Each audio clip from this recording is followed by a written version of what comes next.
You're not a procrastinator. You have a habit of procrastinating.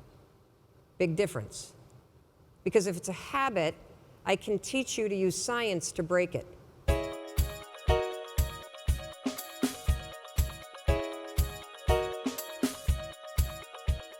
So let's talk a little bit about procrastination. Who in here struggles with procrastination? Yeah, and the rest of you that aren't raising your hand are just procrastinating on doing it, aren't you? I know. You see, I always thought procrastination had to do with the thing I was procrastinating around, right? Like that procrastination has something to do with work. Believe it or not, procrastination has nothing to do with your work. Procrastination is a form of stress relief. Let me explain this. So let's say that you've got some stuff going on in your life, and heck, who doesn't have stuff going on in your life? Maybe you're fighting with your significant other. Maybe mom's or dad's health is failing and it's really, really upsetting you. Maybe you've got some financial stuff. You put too much of your savings into Bitcoin, and now that that's crashed, you're stressed out about it, right?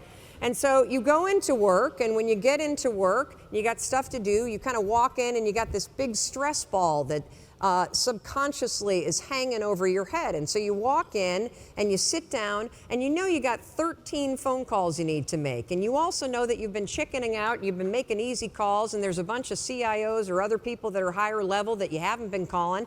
And so as you sit down to do it, and you got the stress on your shoulders, your brain it starts to go, wait a minute, well, you want me to make a call to somebody that I'm scared to make? Absolutely not. I'm so stressed out about, can we just watch some cat videos for a minute? And next thing you know, an hour's gone by. And then, of course, what do? You beat yourself up.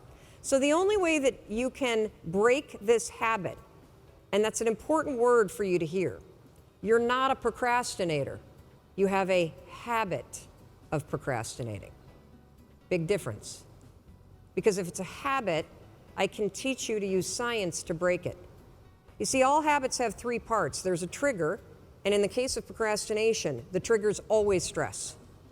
Then there's a pattern you repeat, and in the case of procrastination, it is to avoid doing something. And then there's a reward. You get a little stress relief. The only way to break a habit, you guys, is not to deal with the triggers. You're never going to get rid of the stress in your life, but you can 100% change your pattern of avoiding work. So next time that you're in a situation where you feel yourself hesitate, you spent way too much time checking out the highlights from last night's scores, what you're going to do is you're going to go, oh, I must be stressed out about something. Acknowledge the stress.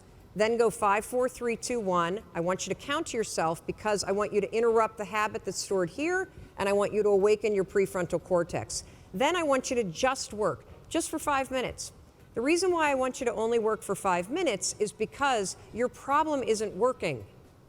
It's the habit of avoiding. I just need you to start. And here's the other cool thing. We know based on research that if we can get you to start, 80% of you are going to keep going.